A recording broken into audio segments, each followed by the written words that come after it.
আসসালামু আলাইকুম। আশা করি সবাই ভালো আছেন। আমরা এমন পর্যায়ে আছি ভাই,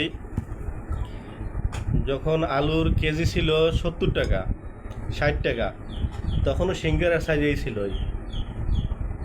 কিন্তু দুঃখের বিষয়, এখন আলুর কেজি 15 টাকা, তাও সিঙ্গারার সাইজ বড় হয় না।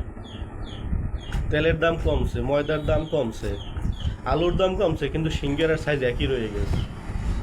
এগুলোর পরিবর্তন মনে হয় কখনোই হইব না।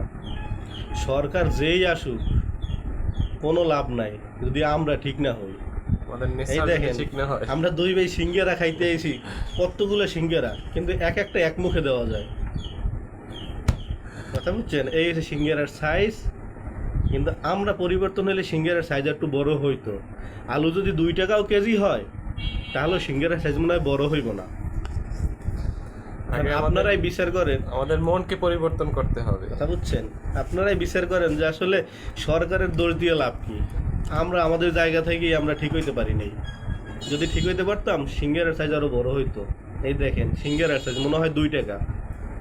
যখন 70 টাকা কেজি ছিল আলুর, তখন ওই একই সাইজ ছিল। তখন বলছিল আলুর দাম বেশি, ময়দার দাম বেশি, তেলের দাম বেশি, সব কিছুই বলছিল। কিন্তু এখন তো সব নিয়ন্ত্রণেই আছে। তাহলে সিঙ্গারার সাইজ বড় হয় না গা? কারণ ওই যেইটা যেই লেভেলে যায়, ওই লেভেল থেকে নিচে নামার সুযোগ আমাদের নাই। কারণ মন মানসিকতা আমাদের অতটা নিচু মনের না, আমরা খুব বড় মনের মানুষ।